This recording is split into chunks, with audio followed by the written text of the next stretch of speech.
Manood,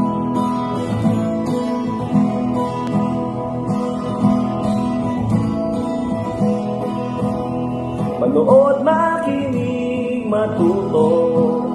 Manood, makinig at matuto. May aral natin ang kwento ng bayan ko.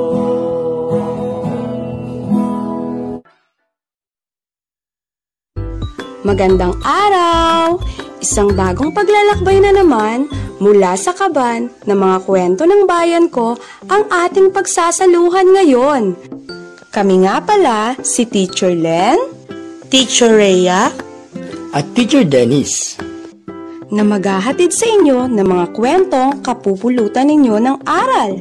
Ang babasahin naming kwento ay tungkol sa isang batang paru-paro na hindi inilalagay ang kanyang gamit sa tamang lalagyan. Magbago kaya ang kanyang ugali?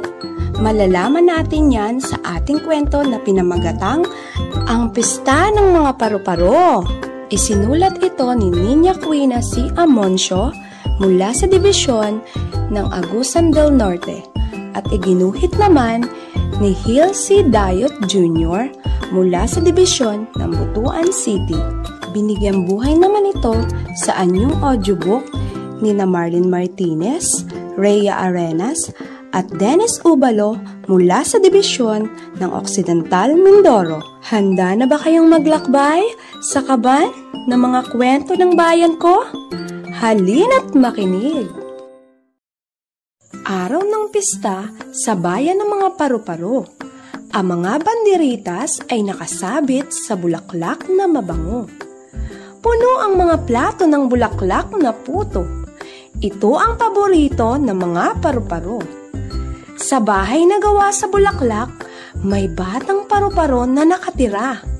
Kasama niya ang nanay at tatay niya na mahal siya. Popoy ang pangalan ng batang paru-paro. Pagkulay ng mga larawan ang nakahiligan nito. Popoy, iligpit mo na ang iyong mga pangkulay. Darating na ang mga bisitang ating hinihintay. Utos ni Inang Paru-Paro.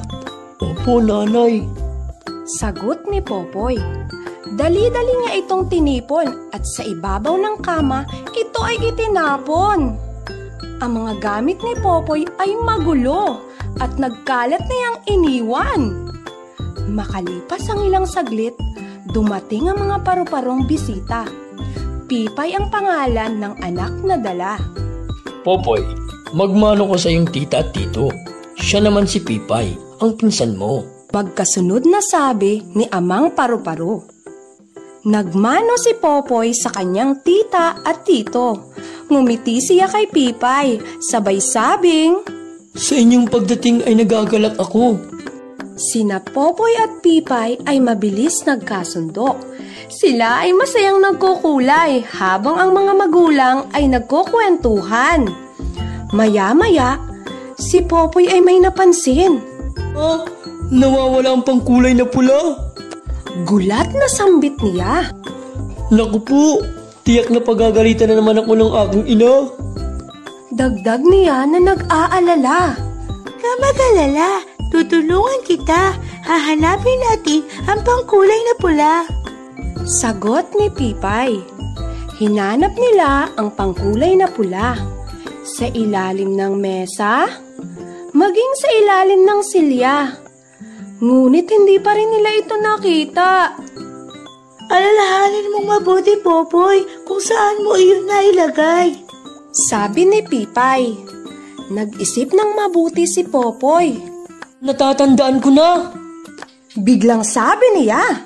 Dali-dali siyang lumipad na masaya. Hinanap nila sa ibabaw ng kama. Unti-unting nalinis ang mga nakakalat na gamit kanina. Nang ang mga gamit ay naayos na, siyang paglitaw ng pangkulay na pula. Akala ko, mapapagalitan na naman ako ni nanay. Salamat sa tulong mo, Pipay. Masayang sabi ni Popoy. Walang anuman yun, Popoy. Sa susunod, ang mga gamit ay iyong iligpit. Sagot ni Pipay. Nang matapos na ang pagkulay, ipinakita ng mga batang paru-paro ang kanilang mga likha.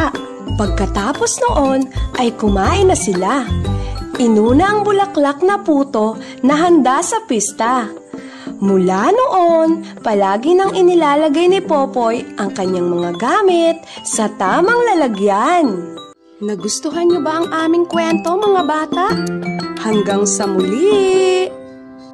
Ang kaban ng mga kwento ng bayan ko ay mula sa amin ng Bureau of Learning Resources at ng mga Learning Resources Management Section ng Kagawaran ng Edukasyon.